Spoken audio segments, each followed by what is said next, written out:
What's up, guys? Flippin' Steve back with another video. Today I have a sales video, not something I normally do. I don't like to just show, what I'm selling. Most of the time what I'm buying, but not necessarily my sales. It's not what the channel is about. But by request, some people said they wanted to see some of my recent sales. I have sold about 20 cards this week, mostly modern basketball. However, I've only picked out 4 cards that I'm going to show because I believe that each sale has like a story or a lesson behind it. So that's what I'm going to go with. Show 4 cards, why and when I bought them, how timing is pretty much everything, and sometimes cutting ties and taking a loss can sometimes, be the best way to get out of a card, on occasion, not always. But I selected these four items, these 4 transactions, so I can give a little bit of a backstory behind them as to why. And I just didn't want to do a whole list of 20 cards. Oh, I bought it for this much, sold it for this much, but so this is what we're going to do here in a couple minutes. Real quick, if you're new to the channel, like, subscribe, all the stuff that goes along with YouTube really helps me out. And guys, of course, I got a couple comic book pickups to show you. Like I said, I'm going to incorporate a few comic books every now and then. Picked up 2 off of auction. Picked up this sweet Star Wars High Republic second print number 1 in a 9.8. Picked this up for $85 shipped, which is a really, really good deal off my man Gorilla Grodd over at J Blitz Auctions on YouTube. You can check them out if you're looking for some comic books. They run auctions a couple times a week. Also from the J Blitz Auctions, my man Adrian. I bought this Doctor Strange number 1. This thing is pretty crispy. I'm going to send it in and have it graded to CGC, clean, pressed, all the stuff that goes along with that. And going to put this with my Doctor Strange first solo title, Strange Tales number 169, which I already have this book in an 8.5, and this is just another raw copy, so I'm going to have these 2 books together. And not to mention, over my shoulder, the Eternals number 1 white pages in a 9.6, guys.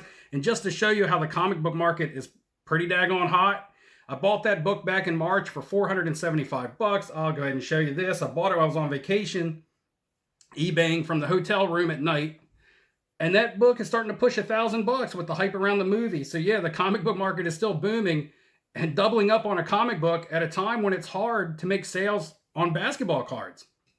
But with all that out of the way, all that being said, let's go ahead, get into the cards that I sold this week. Card number 1, you guys already saw in my PSA reveal, is a Jokic 2015 Donruss rated rookie. Now, guys, I bought this card raw back sometime earlier this year, January, February, for $45 raw from eBay. Got it home, send it in for $50, so I'm $95 invested. Sold this card last week for $1,200. So I was $90 invested.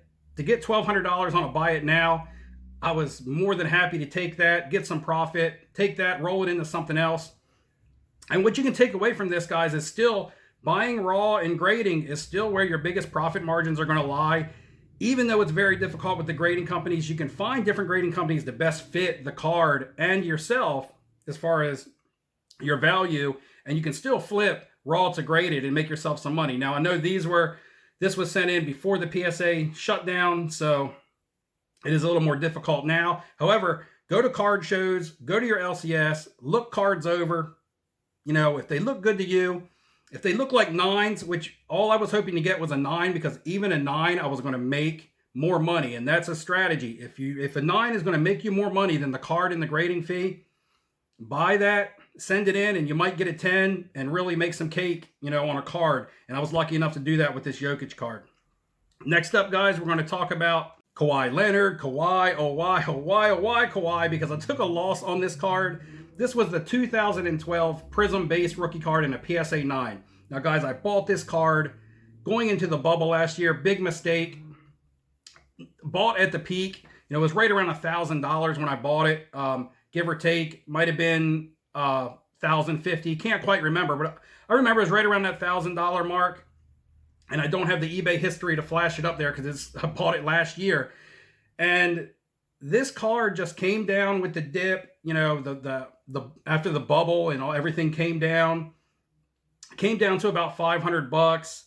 And, even at $450, it started to recover a little bit, started pushing up a little bit. Kawhi and the Clippers are playing well. it pushed up to about that $700 mark, and I wanted to go ahead and cut ties with it. Now, I know I was taking a loss of about $300, but in my mind, I just didn't see a whole lot more potential in that card unless I wanted to keep it and hold it long term or hope for the Clippers to win a title, which I don't really see that happening. So I wanted to go ahead, get out of this card, free up those assets.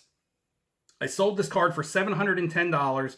So I took approximately, I did take about a $300 loss, and that happens as long as your hits are more often than your misses, and your misses aren't too big. You can still win in the end. But took a loss on this Kawhi, cut ties with it, free up some assets, and move on to the next thing. And I could probably rebuy this card sometime this summer, probably back around the $500 or $600 range. I just don't see it pushing up to the levels it pushed up to last year, to that $1,000 mark. Next up is a card, guys. And I always say, never look back with regret when you make a sale, because then you'll get in the habit of either holding everything or selling everything, or whatever the case may be. But I sold a Steph Curry Upper Deck first edition silver rookie card, graded in a BGS 9.5. Now, mind you, the subgrades on this were 2 10s and 2 9.5. So this thing was like a gem mint plus. It was a 0.5 from being pristine. I bought it over a year ago, so I was really in on it cheap at $225. So I felt good about my purchase price at $225. Well over a year ago on this card. I wanted to put this card up to buy it now, but people just aren't biting buy it nows right now. I let it go at auction on a risk, hoping it would get run up to maybe that $900 to $1,000 mark, and it just hit $760, and that's where it's at, guys. I sold this Curry for $760. Still a $500 profit there. However, that's a card that I still wouldn't mind having in my collection or even in my investments, because I believe Steph, he has long-term value. He's going crazy. He's probably one of the hottest players and cards in the market right now, and I really thought that I could capitalize on that, and the card just didn't push up to where I thought it could push up to. However, I'll take my $500 profit. I'll find something else to snowball some of that into. However, that is one card that I kind of regret listing, but it is what it is. As long as I'm making money, got to be happy with it. And the last card I want to talk about, guys, is a bit out of the box.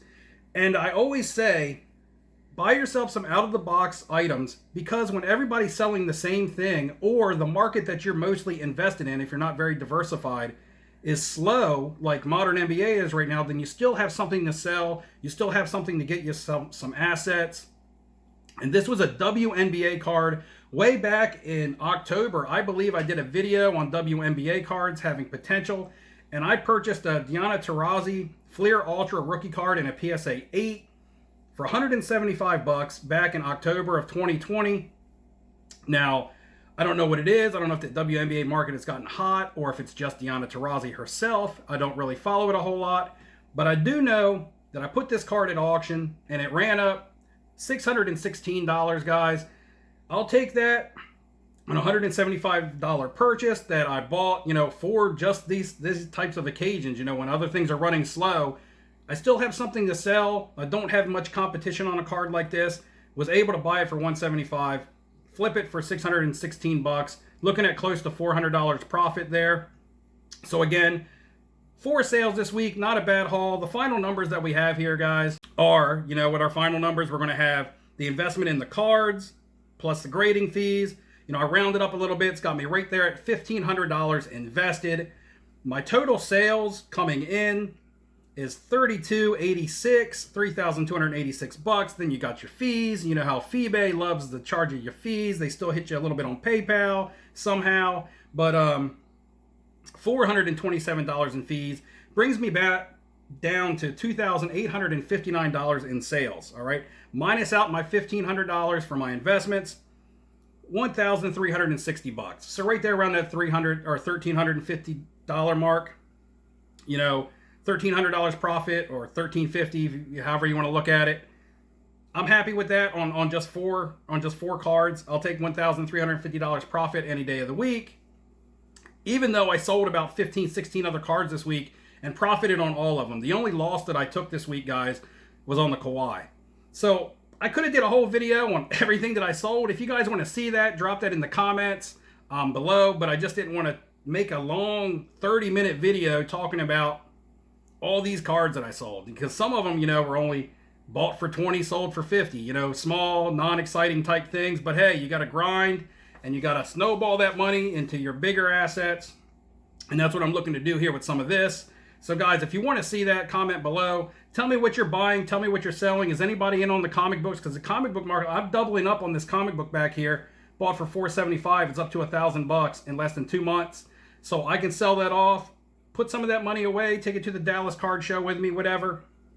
But guys, make sure you like, make sure you subscribe, and tell me what you're doing. What are you buying? What are you investing in? Are you selling anything? Is the dip going to recover? Because right now, if you're selling, if you weren't in early, you're probably going to take some hits here and there. Once again, guys, thanks for checking out the video. And until next time, good luck in your investing, and I will see you later.